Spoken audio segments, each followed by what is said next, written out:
السلام عليكم ورحمة الله وبركاته.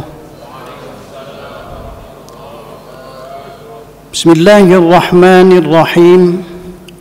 الحمد لله رب العالمين، والصلاة والسلام على أشرف الأنبياء والمرسلين سيدنا ومولانا محمد وعلى آله وصحبه أجمعين. أما بعد، وقال الله تعالى في كتاب العظيم: بسم الله الرحمن الرحيم. حاميم والكتاب المبين، إنا أنزلناه في ليلة مباركة إنا كنا منذرين. وقال أيضا في آية الأخرى: إنا نحن نزلنا عليك القرآن تنزيلا فاصبر لحكم ربك ولا تطع منهم آثما أو كفورا. صدق الله العظيم وصدق رسوله النبي الكريم ونحن على ذلك من الشاهدين والشاكرين والحمد لله رب العالمين.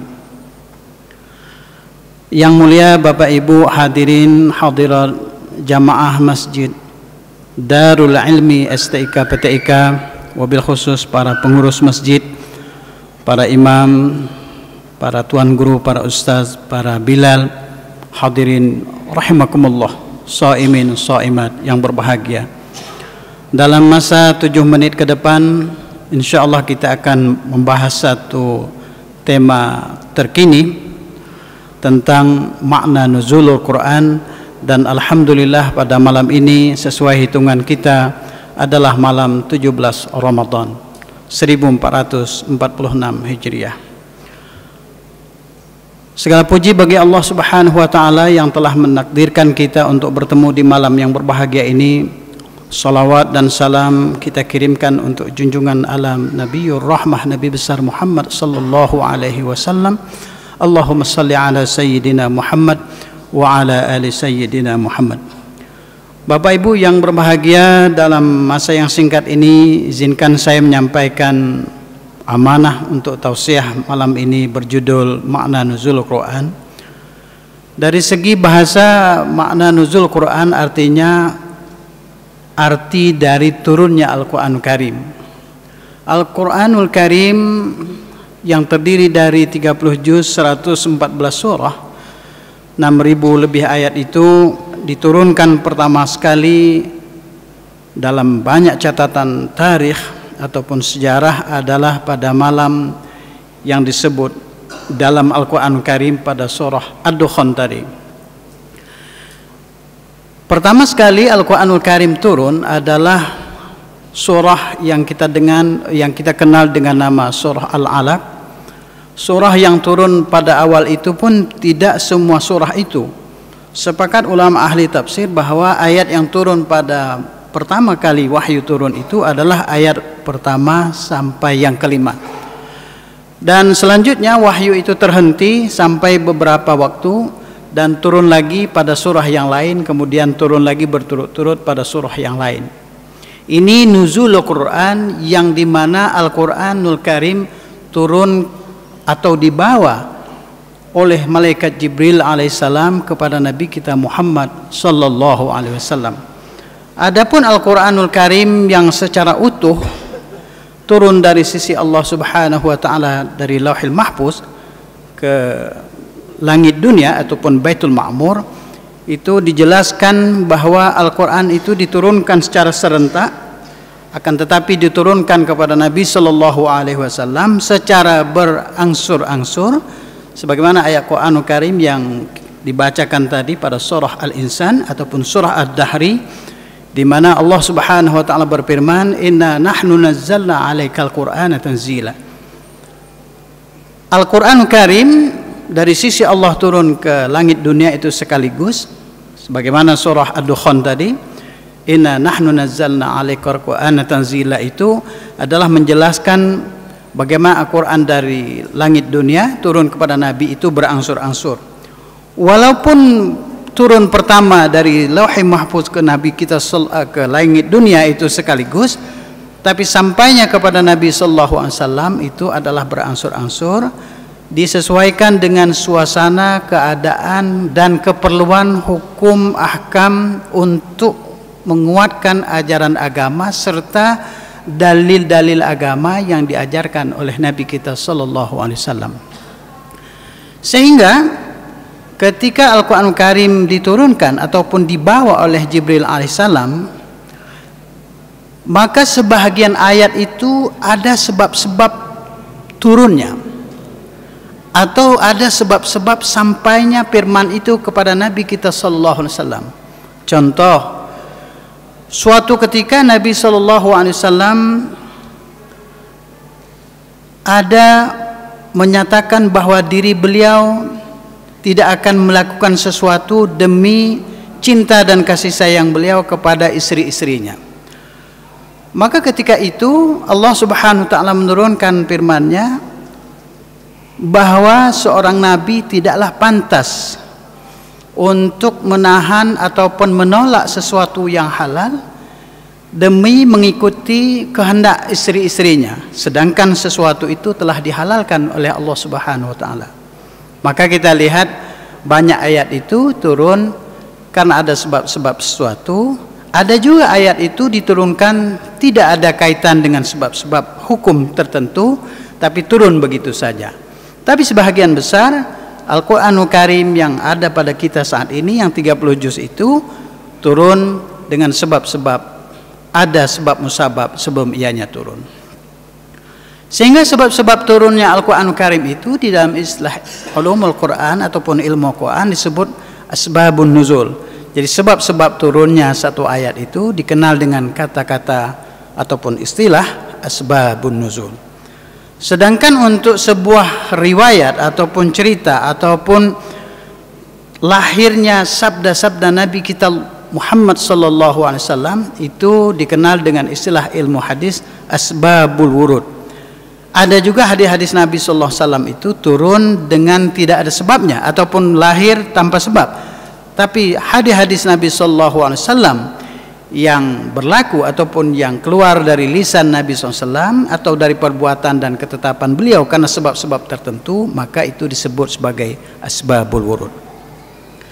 Kembali kepada Al-Qur'anul Karim, bahwa Al-Qur'anul Karim yang dari malaikat Jibril itu kepada Nabi kita sallallahu alaihi wasallam berdasarkan suasana dan keadaan, maka masa turunnya itu lebih kurang sama dengan masa hayatnya Nabi kita sallallahu alaihi wasallam sebagai nabi. Artinya lebih kurang 22 tahun lebih, sepakat ulama lebih kurang 23 tahun lah disempurnakannya.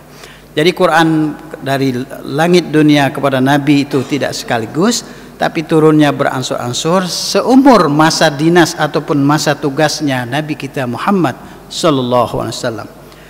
Ketika Nabi kita sallallahu alaihi wasallam belum jadi nabi, wahyu tidak turun. Belum ada riwayat menyatakan bahwa nabi mendapat wahyu sebelum beliau diangkat, tidak ada. Justru wahyu pertama turun itulah yang menandakan cikal bakal beliau diangkat oleh Allah Subhanahu wa taala sebagai nabi terakhir, yakni Sayyidul Anbiya wal Mursalin, nabi kita Nabi besar Muhammad sallallahu alaihi wasallam. Al-Qur'anul Karim juga menyebut bahwa malam diturunnya Al-Quran itu adalah malam yang ianya mempunyai keutamaan yang amat besar. Digambarkan di dalam Al-Quran Karim disebut Lailatun khairun min alfi syahr, malam yang dimana lebih baik daripada 1000 bulan. Sebahagian ahli tafsir ataupun mufassir menyebut bahwa malam itu adalah malam kemuncak, yang dimana malam itu hanya ada dalam 1 tahun dalam putaran 360 hari itu, dan adanya hanya pada bulan Ramadan, dan terjadinya hanya pada 1 malam saja pada bulan Ramadan. Ulama umumnya menjelaskan bahwa malam itu disebut dengan malam Lailatul Qadar. Masa sekarang ataupun masa setelah Nabi sallallahu alaihi wasallam menerima wahyu saya sempurna, maka malam Lailatul Qadar itu menurut ulama terus berlaku. Setiap malam bulan Ramadan ada 1 malam yang disebut malam yang dinamai dengan Lailatul Qadar. Nabi kita sallallahu alaihi wasallam tidak menyebut secara spesifik malam itu umpama malam pertama atau malam kedua, malam ketiga, tapi Nabi sallallahu alaihi wasallam menjelaskan andai kamu ingin mencari Lailatul Qadar, maka carilah dia pada malam-malam ganjil, pada hitungan 10 hari terakhir. Oleh sebab itu, jika kita ingin mendapatkan kemuliaan dengan memperoleh malam Lailatul Qadar, cara yang paling mudahnya adalah kita berjaga di malam hari, mulai malam pertama hingga malam terakhir Ramadan. Pasti dipastikan kita akan menemui malam Lailatul Qadar. Tapi sekiranya kita hanya memfokuskan diri membaca Quran, bersalawat, berzikir hanya malam-malam tertentu, khawatirnya ketika malam yang kita sebut itu ataupun yang kita sangka sebagai malam Lailatul Qadar itu ternyata malamnya turunnya besok atau malamnya telah turun pada malam sebelumnya. Sebab hitungan kita sekarang 17 Ramadan belum tentu di sisi yang maha mulia, zat yang maha mulia pas juga 17 Ramadan. Sebab kita menghitung satu Ramadannya mungkin terlalu cepat satu hari atau terlalu lambat satu hari, atau bisa jadi kita menghitungnya tepat tapi hitungan kita terhadap Lailatul Qadar itu yang belum tepat. Oleh sebab itu, jika ingin berandai-andai mendapatkan malam yang lebih baik dari 1000 bulan, maka mulailah berjaga-jaga, setidaknya mulai malam ini terus munajat kepada Allah untuk mencari malam yang penuh keberkatan itu. Malam itu siapa yang diberkati, yang menemui malam itu, Nabi SAW menjelaskan, mintalah kepada Allah dengan permintaan yang sebanyak-banyaknya. Ibunda Aisyah radhiyallahu anha pernah bertanya kepada Nabi SAW, "Ya Rasulullah, labbaika ya Aisyah, kalau sekiranya kalau sekiranya saya ini bertemu dengan malam Lailatul Qadar, apa yang harus saya perbuat?"